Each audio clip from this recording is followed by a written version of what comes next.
बृहस्पति के साथ में जो एक संबंध हुआ है या गुरु के साथ में, उससे हमारे जीवन पर क्या मायने है। बृहस्पति गुरु को कहते हैं। तो आज जो है इसलिए हमारे यहाँ गुरु की पूजा करना, गुरु के उपदेश सुनना, ये भी होता था इसलिए। तो जब आप देखिए हमारा जो मन है वो चंद्रमा कहलाया। इस पूर्णिमा पर जब आप गुरु की सेवा करें या किसी के भी निकट लें तो एक दिन विशेष होता है, जैसे जन्मदिन वाला हो गया तो उस दिन व्यक्ति को विशेष ही किया जाता है। तो पूर्णिमा का दिन भी विशेष होता है। चंद्रमा जो है हमेशा अपनी 16 कलाओं से रहता है, परंतु हमें दिखता कैसा है, कभी एक कला में कभी दो में, क्योंकि प्रकाश रहता है। तो ऐसे ही हमारे ऊपर माता पिता की, गुरु आदि की और जो महापुरुषों की छाया तो हमेशा रहती है, उनका आशीर्वाद तो हमेशा रहता है, परंतु निकटता और दूरता की रहती है। निकट होने से और दूर होने से वो हमें कम या ज्यादा, परंतु पूर्णिमा का अवसर ऐसा होता है जिस पर जो है हम पूर्ण समर्पित हो जाते हैं। गुरु पूर्णिमा का इस अवसर पर सूर्य और चंद्रमा के महत्व को लेकर के प्रकाश डाला। और वास्तव में जितने भी सिखाने वाले लोग हैं ना, वो सब गुरु हैं। गुरु कहते हैं जो अंधकार से प्रकाश की ओर ले जाता है। जब सृष्टि बनी तो सबसे पहला गुरु सूरज और चंद्रमा, जो चमकने वाले हैं, प्रकाश देते हैं। बहुत धन्यवाद आचार्य जी का, बड़ी सुंदर बात बताई। इसे अपने मन में आप स्थिर करो। जब मन स्थिर हो जाता है तभी ज्ञान आता है। बृहस्पति कहते हैं ना गुरु को, जब मन स्थिर होता है, शांत होता है, और मन शांत होता है सोम से, और सोम मिलता है चंद्रमा से। क्यों जी? सोम किससे मिलता है? चंद्रमा से। और पूर्णिमा को इस समुद्र में भी जवार बाटा आता है, मतलब तरंगों में पानी का स्तर बढ़ जाता है, हमने देखा खूब। तो आप अपनी प्रवृत्तियों को क्या रखें? शांत रखें। तो गुरु पूर्णिमा, गुरु, गु माने अंधकार और रू माने प्रकाश, जो अंधकार से प्रकाश की ओर ले जाता हो वही गुरु है। सुकरात ने कितने गुरु बनाए? आखिरी गुरु जो था सुकरात का कौन था? सबसे आखिरी गुरु कौन बनाया था? मकड़ी। कौन बनाई थी? मकड़ी। और मकड़ी से ये सीखा था, अरे कमाल, यही जाला बनाती है और इसी जाले में फंस जाती है और फंस के मर जाती है। तो ये समझ में आ गया कि ऐसा जाल न बनो संसार में रहते हुए कि उसमें फंसते ही चले जाए, अर्थात बंधन। मनेयु मनुष्याणाम कारणम बंध मोक्षयो। जब मन में शीतलता आती है, शांति आती है, तो व्यक्ति को रास्ता सूझता है मुक्ति का, छुट्टी का, व्यापकता का। ठीक है? तो मेरा कहने का अभिप्राय है, आज पूज्य स्वामी जी गुरु पूर्णिमा पूज्यपाद गुरुदेव को सामने रख करके, हृदय में रख करके मनाया करते थे। आज जहां परमात्मा से लेकर, अभी मेरे पास फोन आया बहुत बड़े व्यक्ति का, आचार्य जी प्रणाम, आज गुरु पूर्णिमा है। मैंने कहा आप तो बहुत बड़े व्यक्ति हो। नहीं, जो भी समाज में बढ़िया काम कर रहा है उन सबको धन्यवाद। सो गुरु है, टेक्निकल गुरु है। ये गुरु कैसे हैं? टेक्निकल। तो इसीलिए अपने घर में रह करके जो बच्चों को, समाज को शिक्षा दे रहा है, रास्ता दे रहा है, वो भी क्या है? गुरु है।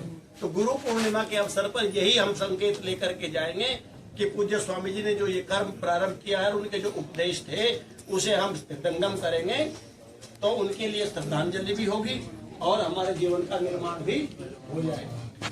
जैसे अभी छाया की बात कर रहे थे, जो हम कर्म करते हैं उसका संस्कार हमारे साथ रहता है।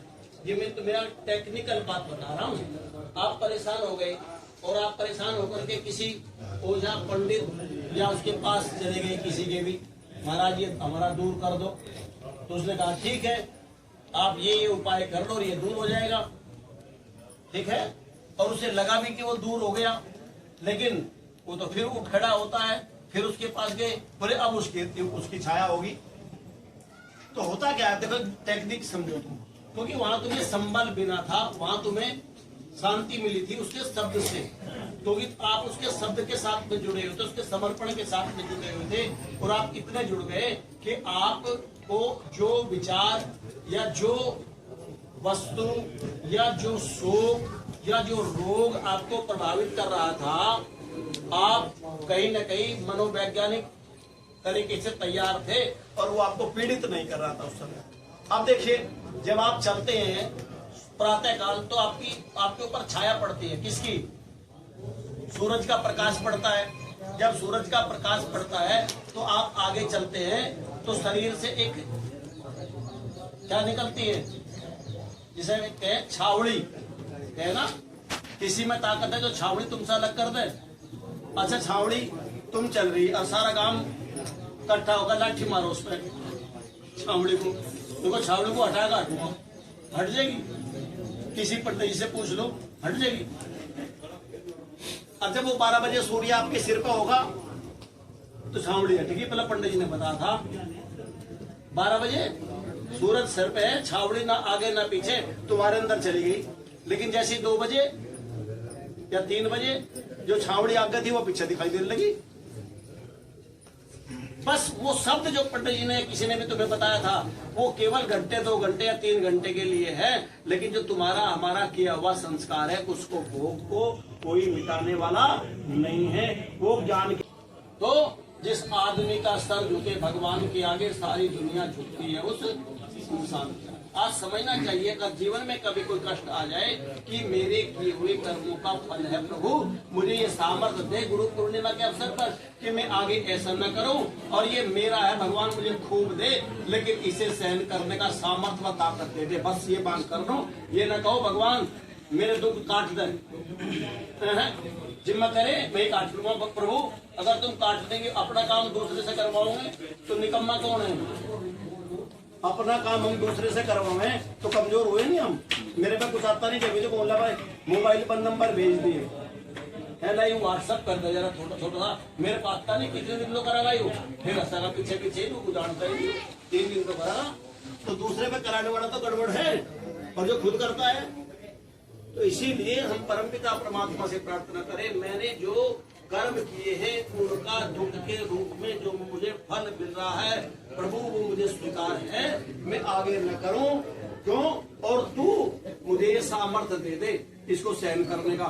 इस दुख से दुखित होकर के मैं कोई दूसरा कदम इसलिए न उठा लूं कि ये तो मैं सहन कर ही रहा हूं, पता चला इतना दुखी हो गया कि आत्महत्या कर ली। वेद के मंत्र को कहकर के 2.5 मिनट में अपनी वाक्य को पूरा करके शांति पाठ करता हूँ, क्योंकि गर्मी भी लग रही होगी। कई लोग कह रहे आचार्य को शर्म नहीं आ रही, अपनी बात जोड़ दी, गर्मी हमें भी लग रही, तार तो ऊंचे बैठे ताप लग रही है। लेकिन आज गुरु पूर्णिमा पर स्वामी जी का ये उनके जाने के बाद पहला यज्ञ है।